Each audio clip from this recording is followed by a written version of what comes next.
Hi, this is Ayanna with Black Atheists of America. Welcome to our 18th session of The Bible Actually Says. In this series, we discuss the Bible. We move through the Bible as it should be read, cover to cover. Today, I have with me Ray, who is also a member of Black Atheists of America. While we will not be reading every verse, we may choose to quote the Bible. If so, just know that we will be using the King James Version.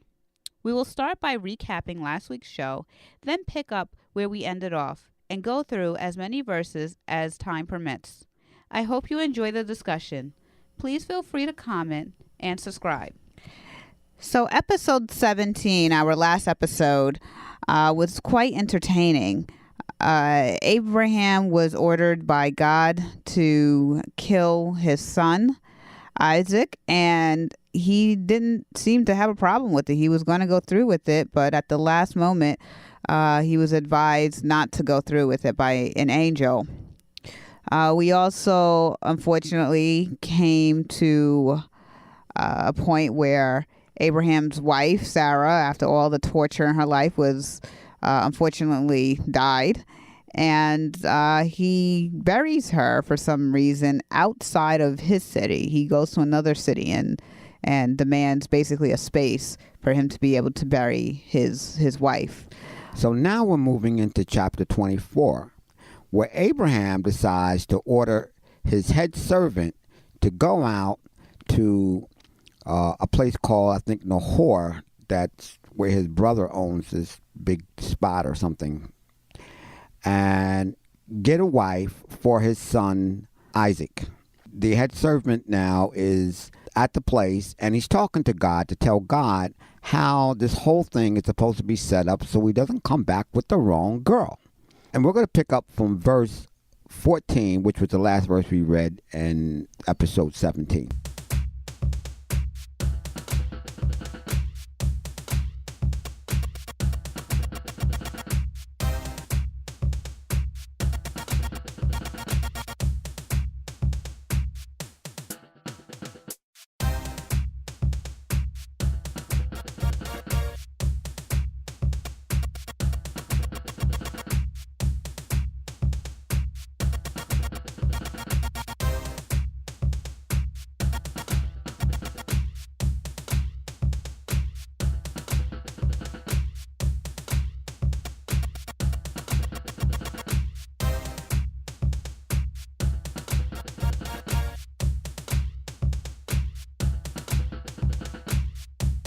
And let it come to pass that the damsel to whom I shall say, Let down thy pitcher, I pray thee, that I may drink. And she shall say, Drink, and I will give thy camels drink also. Let the same be she that thou hast appointed for thy servant Isaac. And thereby shall I know that thou hast shewed kindness unto my master. And it came to pass before he had done speaking that, behold, Rebekah came out, who was born to Bethuel, son of Machel, the wife of Nahor, Abraham's brother, with her pitcher upon her shoulder. And the damsel was very fair to look upon, a virgin, neither had any man known her. And she went down to the well, and filled her pitcher, and came up. He wants Isaac to marry his first cousin's daughter. How come he just doesn't tell her, look, this is the girl I want you to marry, and call because then it wouldn't be godly. But the other thing is they made it, with all of these prerequisites, they made it appear like this was going to be at minimum someone outside the family. They didn't travel too far. You would think. I mean, after all, ancestral relations is something that many Christians. This is pretty bad. Huh? This is pretty bad. This is family. Yeah, I'm just saying that it's something that Christians today generally are disgusted by. So we are on chapter 24, verse 17. And the servant ran to meet her and said, Let me, I pray thee, drink a little water of thy pitcher. And she said, Drink, my lord. And she hasted and let down her pitcher upon her hand and gave him drink. And when she had done giving him drink, she said, I will draw water for thy camels also, until they have done drinking. And she hasted and emptied her pitcher into the trough, and ran again unto the well to draw water, and drew for all his camels. She's doing a lot of work to help him out. I wonder if she knows that she's water about... is kind of heavy. I know, it's very heavy. Right, and she's going to carry water for a bunch of camels. And how many camels? 10 camels. Yeah, well, she's a pretty strong lady, but does she know that she's been targeted to be the new wife of Isaac? No, nobody told her. This is like nobody telling Isaac that he's the sacrifice. Well, and nobody even told me he was getting married either. So he doesn't even know. Oh man! Here it is. We got God and his brother Nahor and this Abraham's head servant all making this deal. Isaac doesn't know, and Rebekah doesn't know that they're to be married. So we're on verse 21. And the man wandering at her held his peace, to wit whether the Lord had made his journey prosperous or not.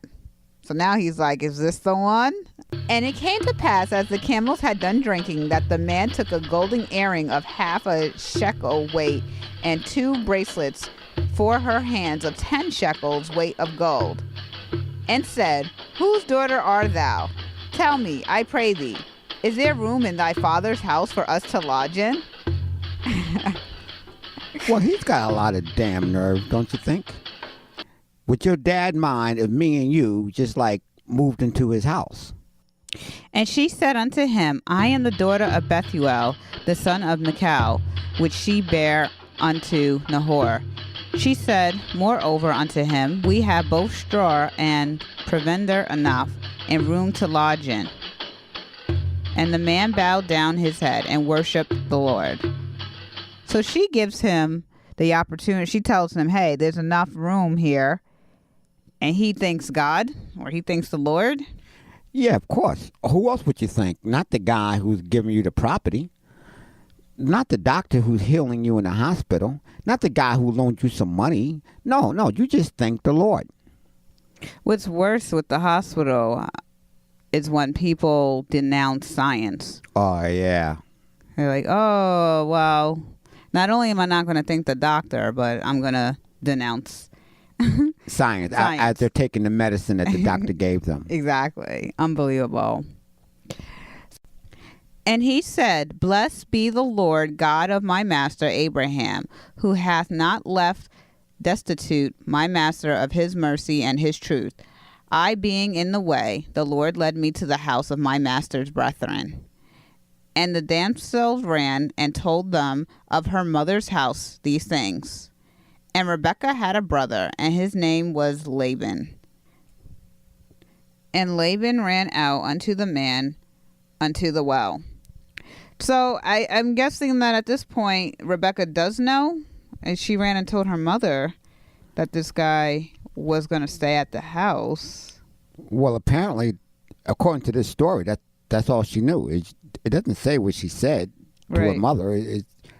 Matter of fact, it's not really clear at all who in that house. He said she told these things to the mother's house. So we don't know who she's talking to. And we don't even know what things she's talking about. Well, I hope at some point they inform her that they're there to marry her off. Well, who cares what she knows? That's not important. She's a girl. I hope she's not the next Sarah. Well, maybe. We're kind of short one now. Verse 30, and it came to pass when he saw the earring and bracelets upon his sister's hands, and when he heard the words of Rebekah his sister, saying, Thus spake the man unto me, that he came unto the man, and behold, he stood by the camels at the well. And he said, Come in, thou blessed of the Lord, wherefore standest thou without? For I have prepared the house and room for the camels. And the man came into the house, and he ungirded his camels, and gave straw and provender for the camels, and water to wash his feet, and the men's feet that were with him. Back to washing the feet. Yeah, they got a thing going on for rubbing butts and washing feet in the Bible. 33, and there was set meat before him to eat, But he said, I will not eat until I have told my errand. And he said, speak on. So now he's willing to inform her. Oh, yeah. I'm Let me assuming. tell you why I'm here. After you tended to me. After I've moved into your house and drank up all your water and talked to your girl, let me just tell you why I popped over. And maybe he was hungry. But then he said he wouldn't eat, so that kind of defeats the purpose. Yeah. And he said, I am Abraham's servant. And the Lord had blessed my master greatly, and he is become great.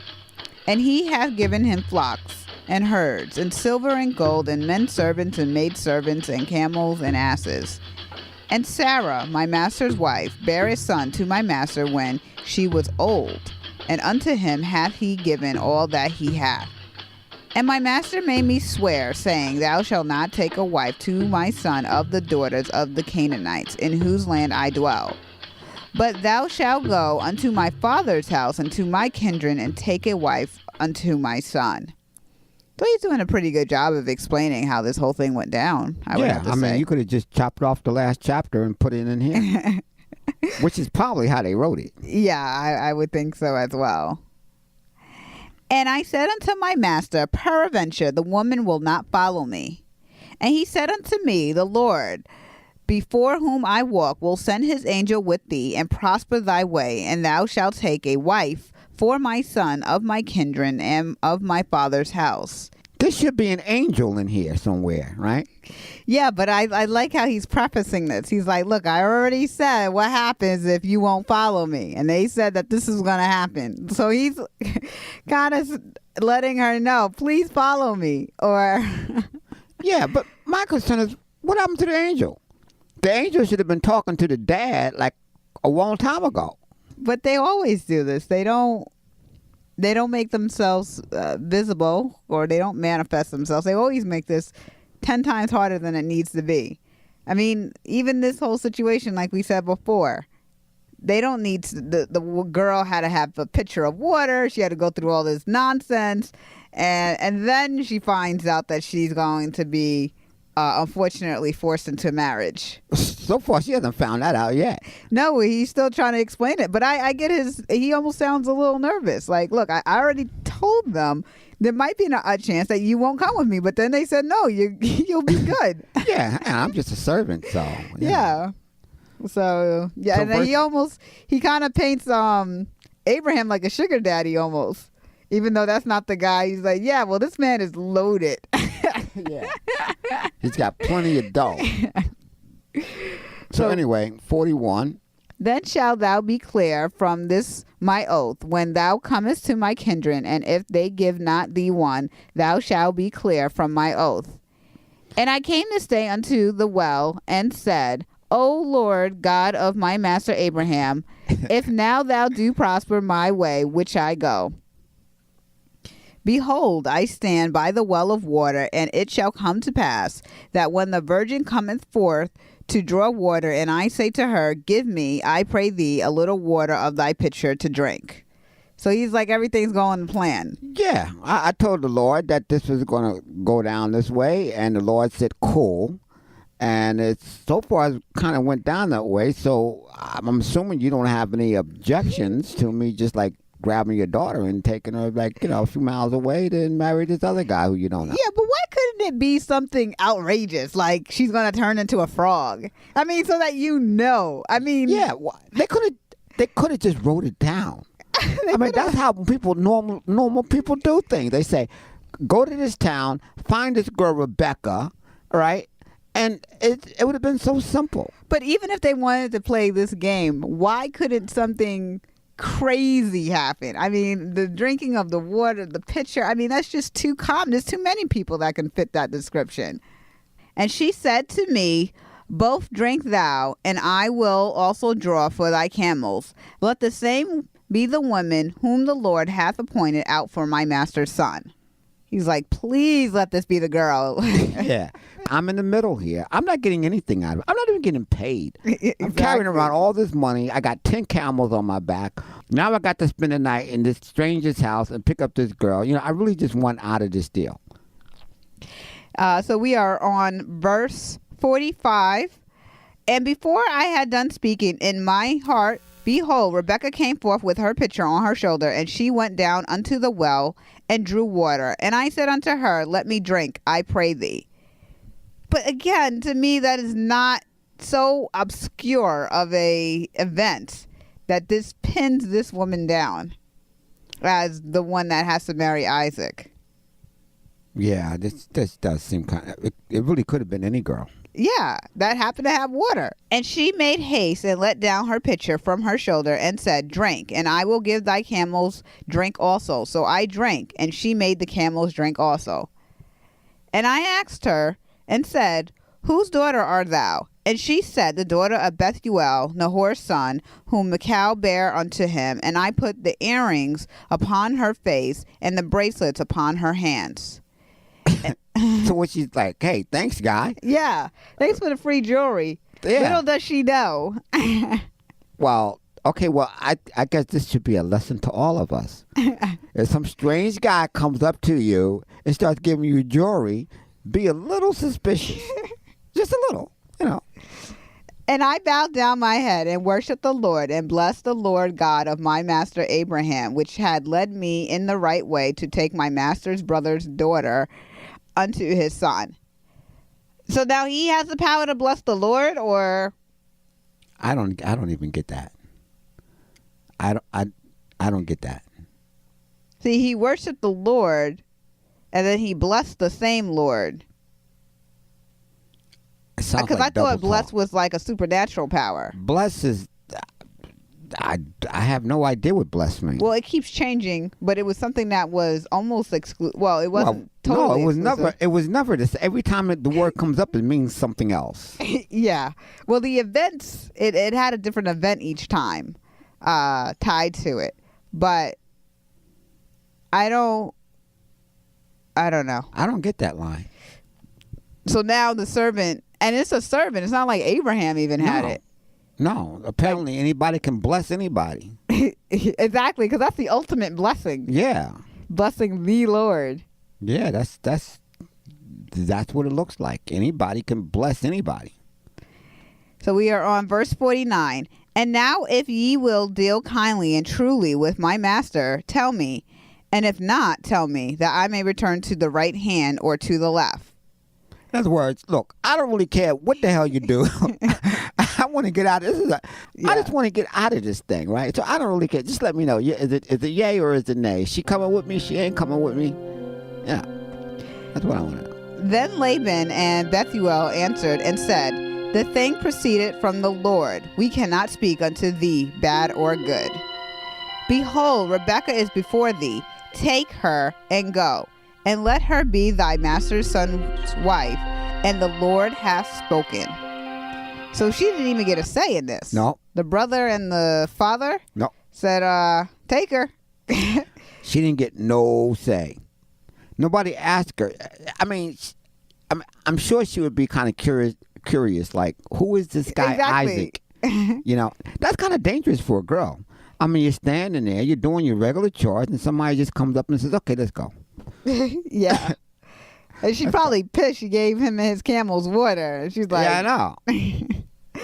She's trying to be courteous. Yeah, this is horrible. Verse 52. And it came to pass that when Abraham's servant heard their words, he worshipped the Lord, bowing himself to the earth. And the servant brought forth jewels of silver and jewels of gold and raiment, and gave them to Rebekah. He gave also to her brother and to her mother precious things. And they did eat and drink, he and the men that were with him, and tarried all night. And they rose up in the morning, and he said, send me away unto my master. So that's pretty much the end of her. Yeah, she's gone.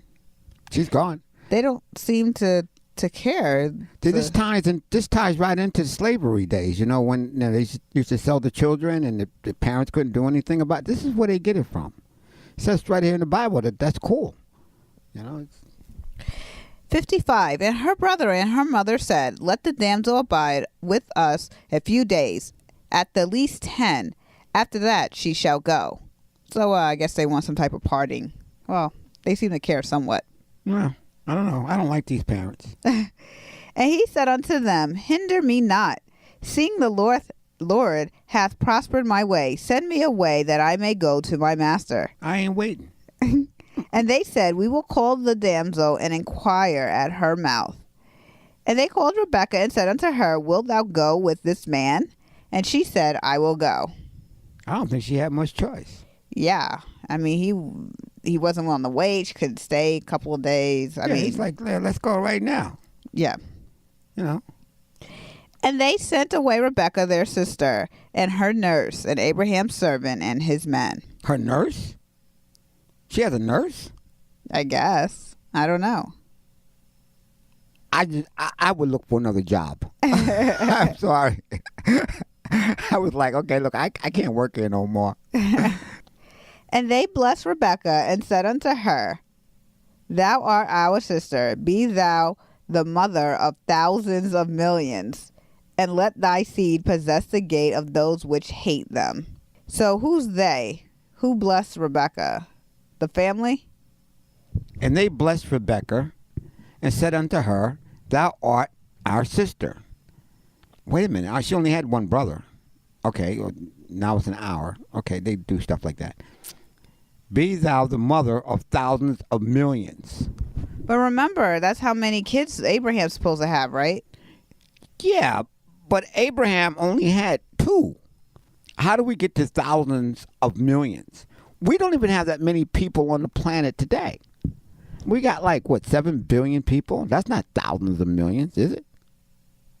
Let me see, 7 billion. Oh, actually it is. 1,000 million is a billion, right? Mm-hmm. Oh. Okay. So maybe it came true. Prophecy.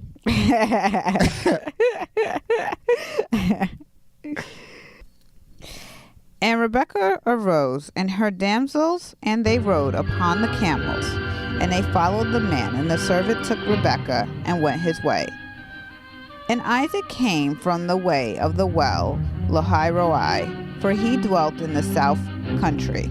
And Isaac went out to meditate in the field at the eventide.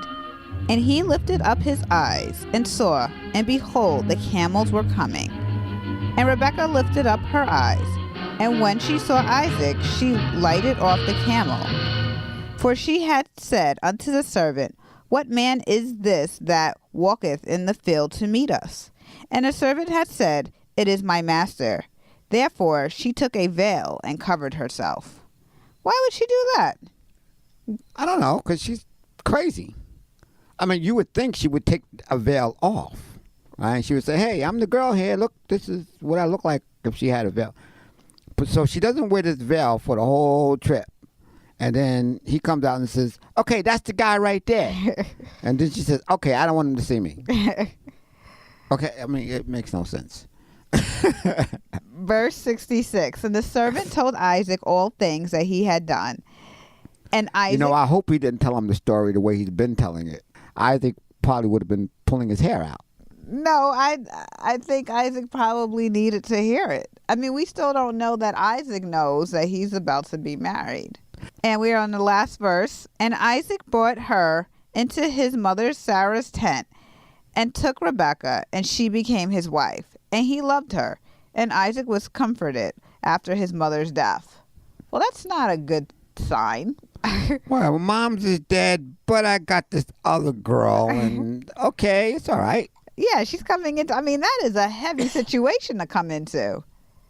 To, meet someone and say, oh, you know what, my mother died the other day, and you're going to be my wife now. Yeah. And she's like, okay, it's cool with me, Well, I don't know if she's cool with it. I mean, she's there, but, she might have came from a crappy home, though, because she did kind of agree. She's like, no, I'm ready to go now. I don't need 10 days. Yeah, she wants to get the hell out of there, apparently. Chapter 25, verse 1. Then again, Abraham took a wife, and her name was Keturah. So verse 2 says that Keturah bare him 6 kids. Verse 3 and 4 are more into the lineage. So we're going to pick up again here at verse 5. And Abraham gave all that he had unto Isaac. Well, that's exactly what Sarah wanted, isn't it? Yeah. So she got her wish after she was dead. Post-mortem, yeah. Yeah. After she's dead, she got her wish. Sort of like, that kind of sucks for Ishmael. I mean, he abandoned Ishmael. Yeah. A piece of bread. What? Maybe he ate Threw slow. the wife out the home. Yeah, he threw it through his mom's, and she had to toss him under a bush. She was so weak and hungry. And now this kid, he gives them like a mansion and all this stuff. And yeah. But unto the sons of the concubines which Abraham had, Abraham gave gifts and sent them away from Isaac his son, while he yet lived eastward unto the east country. And these are the days of the years of Abraham's life, which he lived 100 years. So Abraham's dead. Abraham's dead finally. I didn't like him too much. What is God going to do, though? He never did get those sand kids number of stars. And no. God promised him that 3, 4, 5, 10 times. Right? Yeah, he never did get that.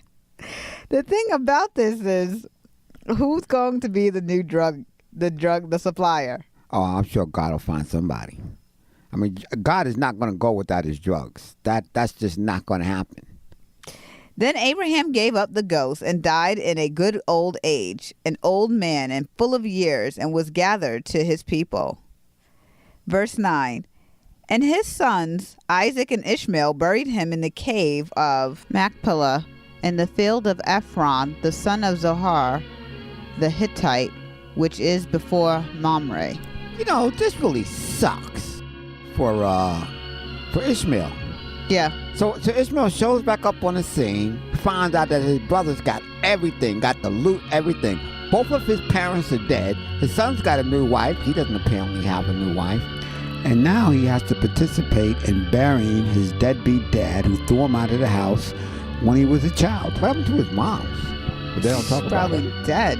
Wasn't she trying to find him a wife, though, at one point? Yeah, at one point. She was going to go to Egypt or something and bring him back a wife. Sort of the same thing that Abraham did. Abraham's servant did. Yeah. I guess that's how they do it back in those days. The field which Abraham purchased of the sons of Heth, there was Abraham buried, and Sarah his wife. And it came to pass after the death of Abraham that God blessed his son Isaac. And Isaac dwelt by the well. This is messed up. God bless Isaac? Yeah. I mean, shouldn't he be blessing Ishmael by now? He doesn't like Ishmael. He doesn't like Ishmael. He doesn't like the moms. You would think he would get something. Nope. So we are on chapter 25, verse 12. Now these are the generations of Ishmael, Abraham's son, whom Hagar the Egyptian, Sarah's handmaid, bare unto Abraham. So 13, 14, and 15 are naming the lineage down from Ishmael. So we're going to skip to verse 16. These are the sons of Ishmael, and these are their names by their town and by their castles, 12 princes according to their nations. And these are the years of the life of Ishmael, 137 years. And he gave up the ghost and died and was gathered unto his people. So Ishmael's dead now. That kind of sucks. Yeah, I know. We didn't really get a connection with him. No, God didn't like him that much. No, but Abraham didn't like him that much. Sarah really didn't like him. Yeah, he was only liked by his mother. And verse 18, and they dwelt from Havilah unto Shur, that is before Egypt, as thou goest toward Assyria. And he died in the presence of all his brethren. And these are the generations of Isaac, Abraham's son. Abraham begot Isaac. And Isaac was 40 years old when he took Rebekah to wife, the daughter of Bethuel, the Syrian of Padanaram, the sister to Laban, the Syrian. And Isaac entreated the Lord for his wife, because she was barren. And the Lord was entreated of him, and Rebekah his wife conceived. So this is Sarah's story all over again. Isaac's pissed off because his wife is, it doesn't say he's pissed off, but No. he's like, dude, come on. She's barren. Yeah, so the Lord has to step in, right? Because they didn't have in vitro fertilization or anything like that going on. No. So But does that mean that today's doctors are doing God's work? I was just about to say that. Why do we need that if God can intervene and make barren women not barren? But why was she barren in the first place? Well, God made her like that. That's just stupid. Maybe you know what it was? He's looking for a new dealer. And remember, this is the leverage that he used he tried to use on Abraham. So now he tried it on Isaac. I don't know, maybe Isaac. But this is my concern. How come the stupid story waits till now to tell us that, Isaac was 40 years old? I don't know. So we are on verse 22. And the children struggled together within her. And she said, if it be so, why am I thus? And she went to inquire of the Lord. And the Lord said unto her, 2 nations are in the womb, and 2 manner of people shall be separated from thy bowels. And the one people shall be stronger than the other people, and the elder shall serve the younger. And when her days to be delivered were fulfilled, behold, there were twins in her womb. Wait a minute, so which one is older? The one that comes out. Both kids don't come out at the same time. Okay, so one's like a few minutes older than the other one. Yeah, but why he made her barren? Why did he make her barren and then turn around? And then he gives her 2 kids that are fighting. And that are fighting in her womb. Yeah. She's like, dude, why? This is like painful. I mean, what's up with this? Oh, this is hilarious. This is so sad. That brings us to the close of another Bible session. And what did we learn today? Well, today I've learned something very important. If God the Almighty makes you a promise, like say, I'm going to give you 1 million children, ask him for payment in advance. This is Ray signing off. And this is Ayanna with Black Atheists of America. Thank you for listening. Please feel free to comment and subscribe.